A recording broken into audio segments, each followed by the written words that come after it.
ሁሉ ዝና የነበረውን ያንን ጀግና ያንን ታላቁን ዳዊት እየተከተለ ይሰድበው ጀመረ። ዳዊት ሰይፉን አልመዘዘም። ራሱን ስለመረመረ ያጠፋውን ስለሚያውቅ የበደለውን ስለሚያውቅ ይሄ ይገባኛል ብሎ ስላሰበ ለሚሰድበው መልስ አልሰጠም። ዝም ብሎ ይጓዛል። ስንቶቻችሁ ናችሁ የሚሰድቧችሁን ዝም የምትሉ? የሚያሟችሁን ለእግዚአብሔር ሰጣችሁ ችላ የምትሉ? ስድብን በትዕግስት የምትቀበሉ? ሐሜትን ነጠላችሁን ዘርግታችሁ እግዚአብሔር ይመልከት ብላችሁ የምትሰሙ? ይህን ማድረግ የሚቻለው ምን ትንዋነ እኔ ማን ነኝ ብለን ስናስብ ነው። ስንኮፈስ ራሳችንን ከፍ ስናደርግ እንዲሁ ሌላው ቀርቶ እዚህ ቤተ እግዚአብሔር እንኳን ስንመጣ ብዙዎቻችን እኮ ፕሮቶኮላዊ ክብራችንን ለመጠበቅ እንፈልጋለን። ምንድነው የመጣንበት? እኔ የመጣሁት ላገለግል አይደለም እንዴ? እናንተስ የመጣችሁ ልትገለገሉ ነው እንዴ? ልታገለግሉ አይደለም እንዴ የመጣችሁት? እናንተ እኮ እዚህ የተሰበሰባችሁት እኛን ደስ ለማሰኘት አይደለም። ሁላችሁም ስለራሳችሁ ብላችሁ ነው የመጣችሁት። ሁላችሁም ነገ ለሚቀርበው ጥያቄ ዛሬ ይሄንን ምንትኑ አነን የማንነኝ ብላችሁ ጠይቃችሁ የመጣችሁ ሰዎች ናችሁ። ይሄን ካላሰባችሁ፣ ይሄን ካልተመለከታችሁ፣ ይሄን ካላስተዋላችሁ እውነት እላችኋለሁ ክርስትናችሁ ከንቱ ነው። እውነት እላችኋለሁ ክርስትናችሁ ከንቱ ነው።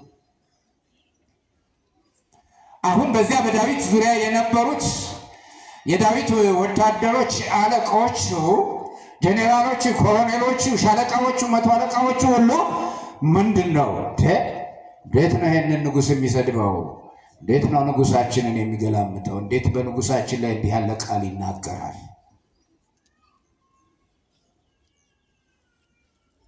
አቢሳ አንድ በሪያዥ ነው። ወልደ ሶራህያ እንዲህ አለ። አቢሳ እንዲህ አለ፣ ለምን ትረግሞ ለንጉስ ለጊዜ ስንቱ ከልብ ምውት እይዱኑ ወእምትር ርሶ አለው ንጉሱ። ይሄ አንድ ውሻ እንዴት ነው የኔን ጌታ የኔን ንጉስ ዳዊትን የሚሰድበው? ሄጄ አንገቱን ልቁረጠው እንዴ አለ። ሰይፉን መዘዘና ለምንድን ነው አልጠየቀም። ሰይፉ እጁ ላይ ነው ያለ። የሶራህያ ልጅ የአቢሳ ስራ ንጉሱን መጠበቅ ነው። የንጉሱ አጃቢ ነው። የንጉሱ ጋርድ ነው። አጃቢ ነው። ጠባቂ ነው። በንጉሱ ላይ ለሚደርሰው ሁሉ ፈጣን እርምጃ መውሰድ ያለበት ሰው ነው። ሰይፉን መዞ ተሳዳቢውን ሳሚ ዘሎ አልቀጣም።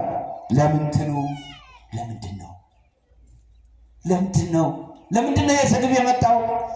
ለምንድን ነው የውርደት የመጣው ብሎ ጠየቀ። ችግር ሲገጥማችሁ ለምንድን ነው ይሄ ችግር የመጣብኝ? ለምንድን ነው ይሄ ህመም የመጣው? ከፍ እንበል፣ ወደ ላይ ከፍ እንበል። ለምንድን ነው ይሄ የምንሰማው ነገር የመጣው? ለምንድን ነው ይሄ የምናየው ነገር የመጣው? ለምንድን ነው የተጠላላ ነው? ለምንድን ነው ሰው እርስ በርሱ የተጠላላው? ለምንድን ነው ስለ ሞት በየንጋቱ የምንሰማው? ለምንድን ነው ይሄን ያህል ሰው አለቀ ስንባል ጆሮአችን የለመደው? ለምንድን ነው? ምን ትሆነ? እኔ ምንድን ነኝ? ለምንድን ነው? በምን ምክንያት ነው? ይህን ስንጠይቅ ወደ ክርስትናው እንመጣለን። ይህን ካልጠየቅን በስተቀር ሰኔ ጾም መጣ፣ አብይ ጾም መጣ፣ ነነዌ መጣ፣ እሑድ ነው፣ ዛሬም እመቤታችን ናት እያልን የምንመላለሰው ነገር ሁሉ ከንቱ ይሆንብናል። ምእመናን እና እንድትጠይቁ ፈልጋለሁ። እኔም እንድጠይቅ ያስፈልጋል። ሁሉ ነገር የእነ አቢሳ ግብር የእነ አቢሳ ተግባር የሚነግረን ነገር ሁሉን ነገር ጠይቀን እናድርግ። ለምን ሆነ እንበል። እዚያ ብቻ አይደለም፣ ቤተ ክርስቲያን ውስጥ የሚሆነውን ነገር ለምንድን ነው ዝም ብለን በወሬ አንነዳ፣ መናጃው አንሁን፣ መንጋ አንሁን፣ እንጠይቅ። ምክንያቱም ምንድን ነው ብለን እንጠይቅ። ካህኑ እንዲህ ያደርጋል፣ ሰባኪው እንዲህ ያደርጋል፣ ዲያቆኑ እንዲህ ያደርጋል፣ ጸሐፊው እንዲህ ያደርጋል፣ አለቃው እንዲህ ያደርጋሉ ብለን ስንባል ዝም ብለን በመንጋ መነዳት የለብንም። ለምን? በምን ምክንያት? ከዚያ በፊት ግን ምን ትኗል? እኔ ራሴ ማን ነኝ ከመፍረዳችን በፊት አይደለም? አይመስላችሁም? የዛሬው ታሪክ ይህንን ነው የሚያስተምረን። የዛሬው ታሪክ ወተንሳት ማርያም ፍጡነ፣ እመቤታችን ቅድስት ድንግል ማርያም ተነስታ ፈጥና ገሰገሰች፣ ሄደች። ወዴት ሄደች? ወደ ዘካርያስ ቤት ሄደች። ለምን ሄደች? ዘካርያስ ቅዱስ ሊቀ መላእክት ቅዱስ ገብርኤል ትጸንሲ ወትወልዲ ወልደ ሰማይና ምድር የማይችለውን ንጉሥ ጌታ እውነተኛውን መድኃኒት ኢየሱስን ትወልጂዋለሽ ብሎ ባበሰራት ጊዜ ይሄ እንደምን ይሆንልኛል ብላ ነው የጠየቀችው። እንደምን ይሆንልኛል? አየኸው፣ እንደምን ይሆንልኛል። እዚህ እንደምን ይሆንልኛል የሚሉ ሁለት ቃላት ውስጥ ምን ትሆነ? እኔ ማን ነኝ አለ። ተመልከት፣ እኔ ማን ነኝ? እመቤታችን እዚህ መላከ እመቤት ታደለ በሚያነቡልን የእመቤታችን ተአምር ላይ ሁልጊዜ የምንሰማው አለ።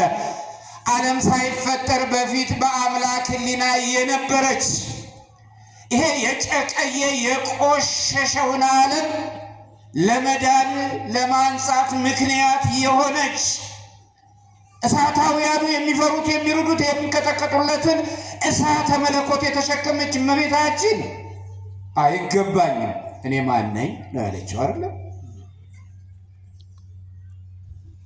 እና ትጸንሲ ትወልጃለሽ ሲላት እኔ ማን ነኝ? ምንድን ነኝ? አይገባኝም።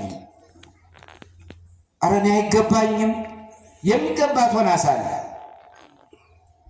አይገባኝም ስትለው